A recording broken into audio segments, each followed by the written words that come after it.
public hearing for the proposed wastewater pollution control facility asset renewal project and water resource recovery facility improvements project. So I am going to open the public meeting. Does anybody from the public want to get up?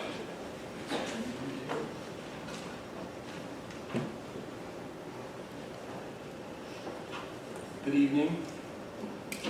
I'm Ken Corpus, and I'm at 1464 Grand Meadows Way. And the first thing is this Phase 2 public hearing. It was posted in a supervisor's session yesterday, but then the meeting information was published today. It's been about 5 hours ago, which is really not enough information for everybody to digest what was published. And as you can see, there's absolutely nobody here. I don't know how many people are watching live. It's a $30 million project, which is a pretty big project. And out of all the information that's there, I don't see anything that tells me how much my sewer rate's going to go up or anything. So it says that this includes some millions of dollars of generated revenue from what is essentially the output sludge that you were paying somebody to take away, but it doesn't tell me how much it's worth or whether or not you have a buyer for it. So my question is, how much is it worth, and do you have a buyer for it? And if you don't have a buyer for it, what happens then with the cost of this project? How do you make up that difference? Also, it says you may use $4 million from the CARES Act. I would like to know if that's the case or not. In order for me to make a reasonable judgment on whether I support this, I need to know what monies are being spent and how. It says you've applied for a $5 million grant. Again, there's no information about the grant, where it's coming from, who it is, how much it is going to be applied, and if you can get it, what's the likelihood. Again, this all comes down to how much is it going to cost each property owner if all of that money comes through, and then what is the likely result if some of it or all of it doesn't come through. There's approximately 45,000 residents of Webster that should be given an opportunity to vote on this project given its large size, just like was promised when Mr. Flaherty was running for supervisor.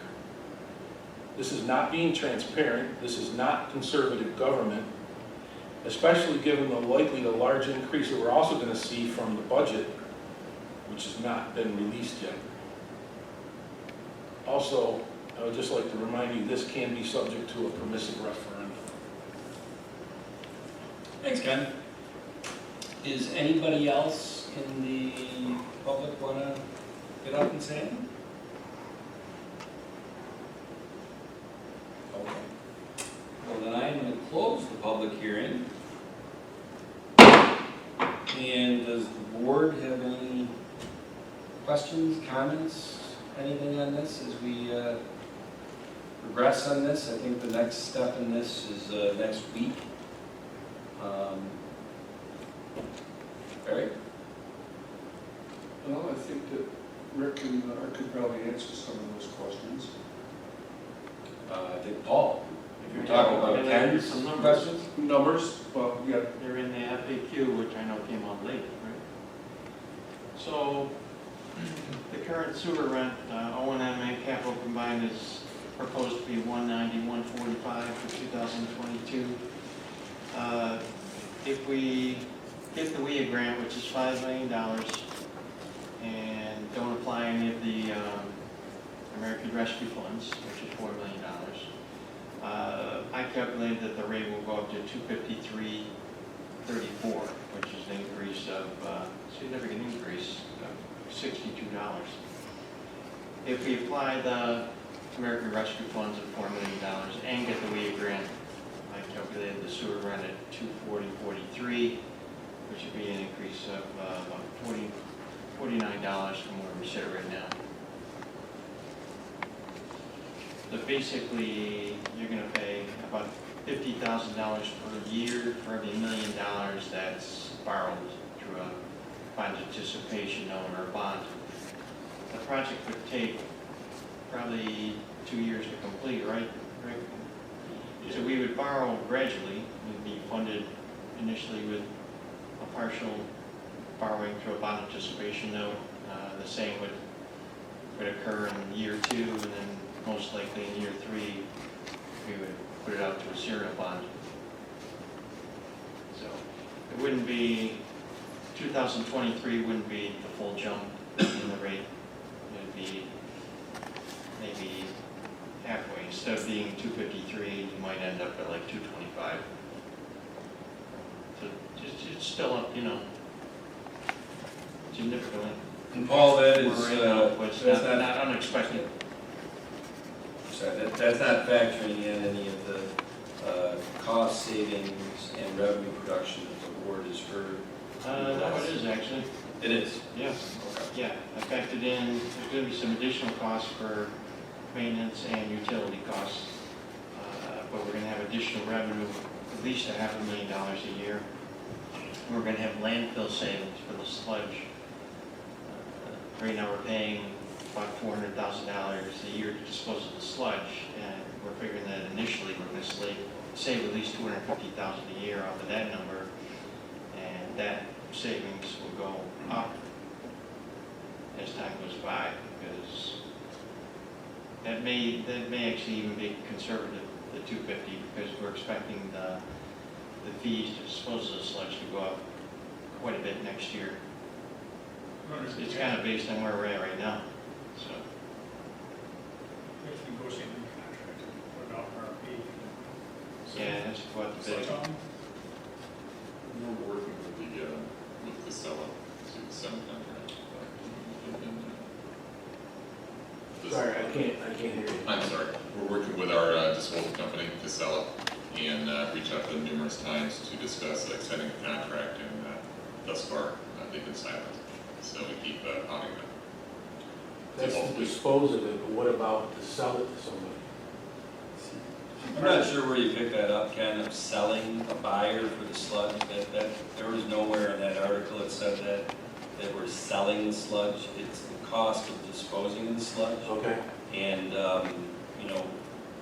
how you reference that article, I said in that article that in 2019, at the budget hearings, I'm sure you attended, prior Supervisor Nesbitt said, here's the reality. We got to go from $250,000 a year of cost to dispose of the sludge to a landfill. We got to go to $500,000. And that's the reality we're facing, and it's going to get worse as it goes forward, and that's why there's new technology in this plan that will potentially, well, it will definitely cut the sludge hauling cost, but it could eliminate the sludge hauling cost because and I let Rick and Art discuss this, it could come down to a form of fertilizer that we could give away or potentially sell. Yeah, That's the part that I was asking about. Yeah, this proposed technology is drying the sludge, and we create a Class A biosolid, which is a fertilizer, can be land applied, can be put in gardens. But we're looking at it as just reducing our costs, and we're looking at landfills closing. All of a sudden, now you become a captive audience, and they can charge anything they want. So we're trying to be the driver of our own future for our sludge and reduce cost. We're talking probably, we do like, in terms of 30% solids now, 70% water, which is very heavy. We're looking at a 90% solid off of this dryer, which is only 10% water, which now you reduce your hauling costs by a lot. And that's what we're looking to do. And then all of a sudden, bottom line is right now, we're looking conservatively, it's still landfilling, but then there's a potential of giving it away, which eliminates your hauling cost. Or, farmers could use it or something like that. So there's a lot of viable products to go out of this drying technology. Rick, would you talk about the possibility of revenues? Yeah, what we're looking to do is upgrade digesters, increase our treatment capacities, which will open up revenue streams by waste that are all around the area. You're starting to have organics bans in landfills. They don't want our sludge, they don't even want organics in there because of the methane, refuge methane that's released off.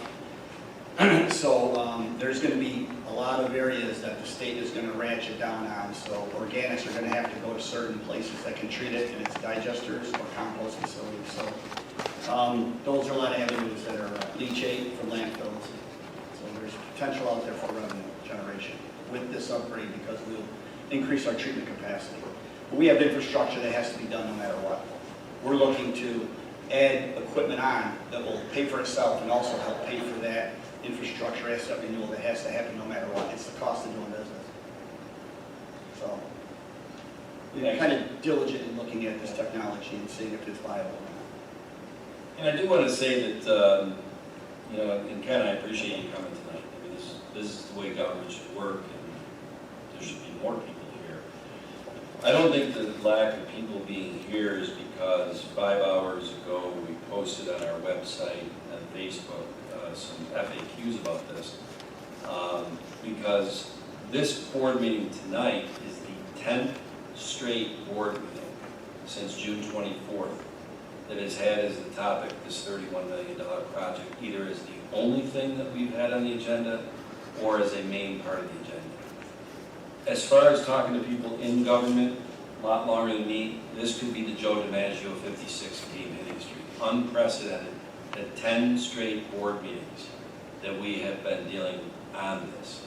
So Ken will agree to disagree on the transparency of this, because I think we are really trying to be transparent, and we will continue to try to be transparent on this, as that article that you read today said, based on getting shovel ready and the timing of all this. We will try to have platforms for the community, similar to what we did on Sandbar Park, subsequent to bond resolution next week. And as Paul or somebody had said, you know, when you said that Supervisor Flaherty promised referendums, there are certain things that are subject to referendums. This is a representative republic government. I know you know that, Ken. You vote for your leaders to make these decisions, and if the citizens say, I don't trust my leaders to make that decision, then you have the opportunity to go and do a permissive referendum. And I invite the community after next week to take advantage of that permissive referendum if they feel as if, en masse, that the town board is not representing them and their best interest. So, Thank you for that. I just got have one question. Prior to tonight, when Paul gave those numbers about how much our rate was going to go up, was discussed regarding that amount.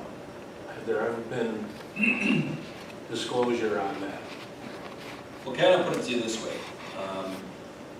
One, because I know that you have been involved in government a lot longer than me, I'm going to give some latitude on this and answer your question, even though the public hearing portion of this is closed, and if I went by the letter of the law, Attorney Genesi, the public doesn't have a chance to talk on this anymore, right? But you know what, Ken? It's a good question. And I still think what you just did as the estimates is worst case. Yeah, it is. It really is, because if I have my druthers, and this is what I'm really trying to keep the eye on the ball on this one, is you look at the information on this, the cost savings and the revenue production could end up basically paying for $10 to $12 million of this bond. So you take a $31 million project, and I don't want to get complicated on math. If we got the cost savings and revenue production to cover the annual cost of principal and interest of $10 or $12 million, you come back to the original plan of 18 to 20 million for the phase 2 that the previous supervisor in this board were basically going to be going forward, okay? But the numbers that we've seen and gone over in these 10 straight board meetings and got into great detail on, it actually could kick off even more cash flow than that could cover another $2, $3, $4, $5 million of bonding, all right? And I know you're a business owner, so you can see where I'm going on this. Now, if we maximize out the grants for WIA, and if we go to get other grants because of the atmosphere we're in right now, as far as the world, and I don't sit here and make any judgments, and I'm not here to talk about whether I agree with $1 trillion or a $3 trillion infrastructure spending at the federal level.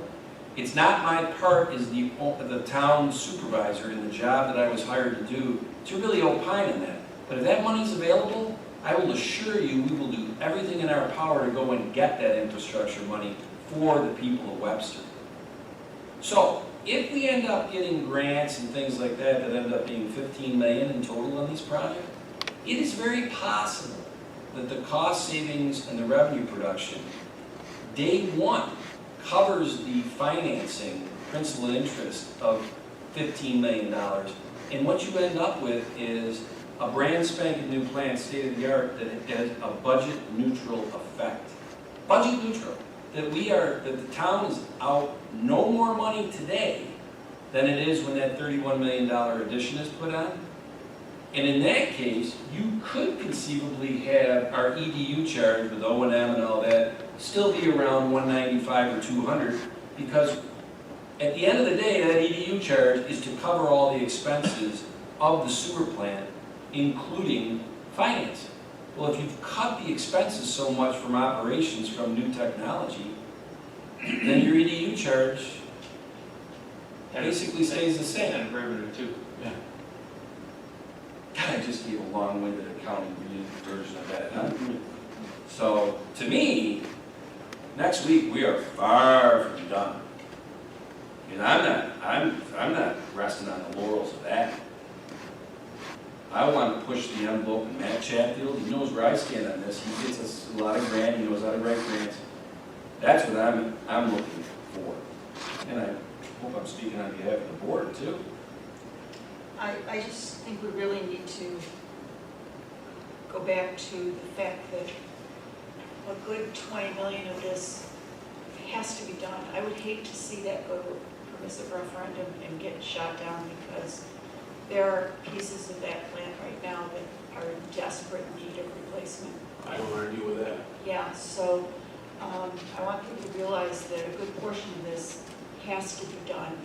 We're not spending foolishly on this, but when we look at the new technology to go along with it, I mean, if we're going to be in this game, we have to be in this game. If we're going to run a wastewater recovery facility, we've got to do it the right way. And I applaud both Rick and Art for bringing these new technologies to our table and letting us know what can be done, and that there are opportunities for revenue, and that's something that we've missed for several years because of the condition of some of the equipment.